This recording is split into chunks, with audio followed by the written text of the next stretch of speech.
Hi, I'm Kristen and this is Kristen Craves Books.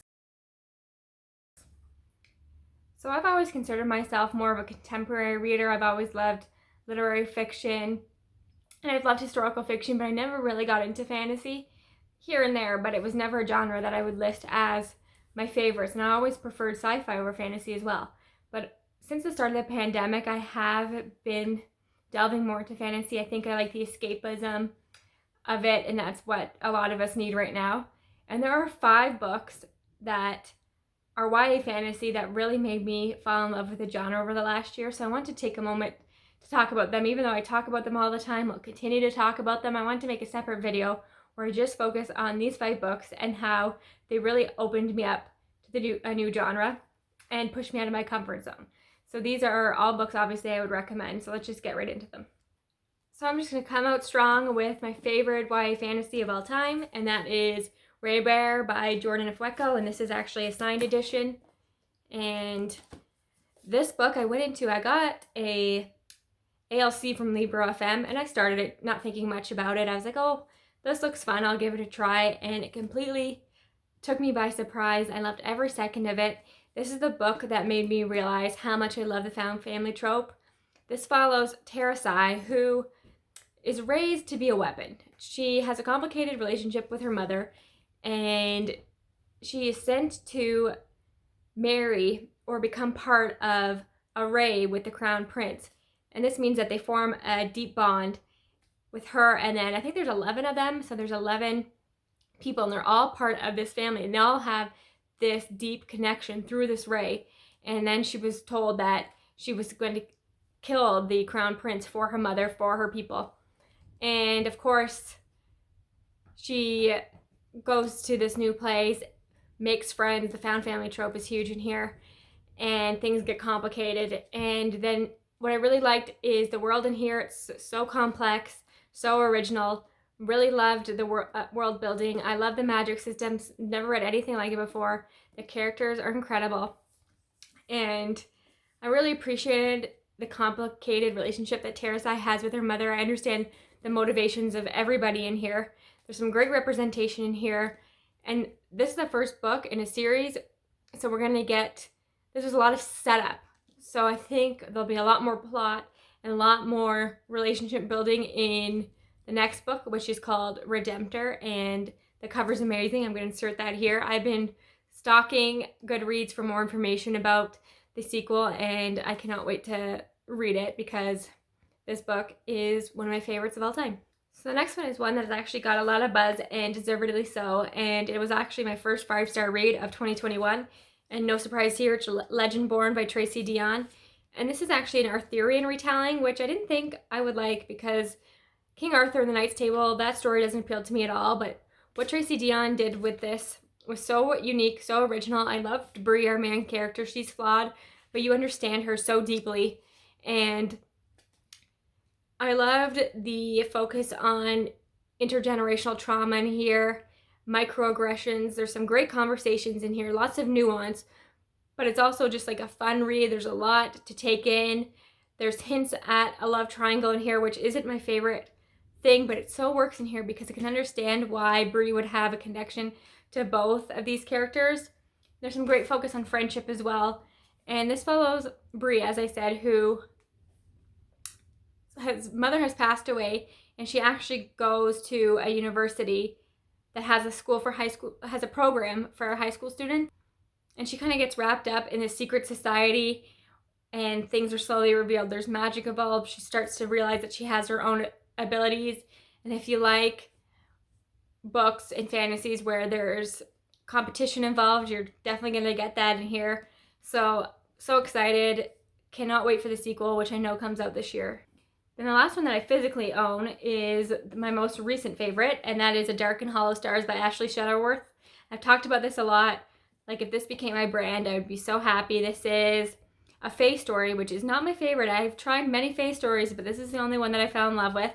And we follow many characters in here, and in this world, which is primarily set in Toronto actually, and as a Canadian, I think that's interesting.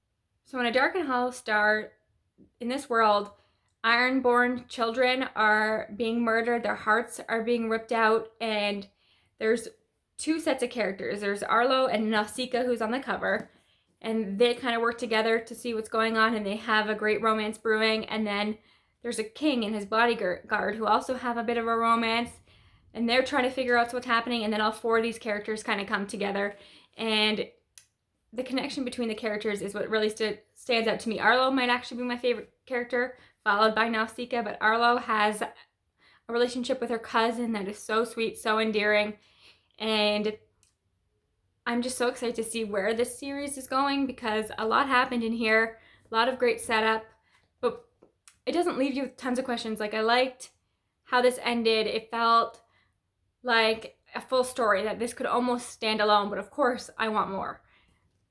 So I highly recommend this one. I hope that this one gets the attention that it deserves, because it is a newer release and actually have an arc, but I want to grab a finished copy because I bet you this artwork is going to be stunning on a finished edition. So you'll hear me talk about this one a lot because I just loved it so much. And then the next two are actually ones that I listened to an audiobook, and the first one is from an author that I've read many books from, but I've only ever started the first in her series, and I've enjoyed them, but I never continued on, and part of that is because I'm just terrible at series. But that is Sky Hunter by Mary Lou, and this is one I will continue on with because, once again, great found family trope. If a fantasy has found family trope, I'm going to want to read it. I'm going to fall in love with it. The chances are high. And this book follows Talon, who lives in a city called Mara, which is one of the last free nations, and Talon has actually lost her voice, but she teams up with this group called the Strikers, who are fighting for their land, fighting to keep their country safe from what turns out to be ghosts. So the paranormal element in here is really interesting, but it's really, again, the connections between these characters that works for me. And be prepared, because this book crushed me right at the beginning. I was in tears from the start. Like, this book, Mary Lou does not hold anything back in this, and Talon actually forms a friendship, a connection with a prisoner, and they team up. He helps the Strikers, and there's a bit of a romance brewing there as well. So something else I've noticed in all the books I'm talking about is that the romances in here are very slow burn. These are all first books in a series, and they all have hints at romance. The romances start to happen at the end, but we don't just jump in. It's so slowly developed. So that is really what I'm coming to realize that I appreciate. And it's interesting to sit here and talk about them all at once, and I'm realizing the themes in my head. So slow burn romance, found family. I'm realizing I really like revenge stories, which is very much what is happening in the next book I'm talking about. So if you have any recommendations with those three things for YA fantasies or even adult fantasies that you think I would like, please let me know, because I'm just now realizing that those are obviously common themes that I appreciate. So the last book on this list is A Song of Race and Ruin, and that is by Roseanne A. Brown. And this is actually the first book that I read. I read it for a buddy read on Instagram right when it came out. I listened to it on an audiobook, incredible an audiobook, and it's really the book that opened my eyes to what the YA fantasy genre could be. I think I was very close-minded about what it was. So this was a game changer for me, a book that pushed me out of my comfort zone. And I think that's what's great about buddy reads and book clubs and things, because they can get you to read things that you wouldn't pick up on your own. And I found some great books that way. I found some real duds, but I found a lot of books that I never would have read by myself that I absolutely fell in love with. Something else I realized that I like in my fantasy is when we have two perspectives or more. So that is definitely the case in A Song of Race and Ruin. So the first perspective follows Malik, whose younger sister is kidnapped, and he is told that in order to save his sister, he needs to kill the princess. And then the other timeline actually follows the princess Karina, whose mother is murdered, and she is on a mission to bring her mother back from the dead, and she knows that she needs to have a king's heart in order to do so. So once again, there's a competition in here for her hand in marriage. So she plans she'll become the queen, but now that her mother is gone. So she wants to marry somebody, and then he will become king, and then she can kill him for his heart and bring her mother back, which is just an interesting premise. So that really hits a lot of the things that I like. And so then Malik's plan is to try and win her hand in marriage so that he can kill her. And then obviously they meet and things become a little bit more complicated. So this is actually duology, which I love. I think that's a lot of YA fantasy series are so long that they can be intimidating to get into, but this one here is a duology. So the second one, A Psalm of Storms and Silence, comes out in August. I know the date changed in August, and again, I love the cover. I'm going to post that here. So really looking forward to that. I'm loving that it's a duology and that it'll just be wrapped up, and I cannot wait to be back in this world again. The magic is incredible. The world is incredible. So much uniqueness in all of these. The worlds that these authors are able to create really fascinate me, and I'm sad that I've been avoiding this genre all these years. So I might do a video of all the ones in my TBR. Let me tell you, it's a lot longer than 5.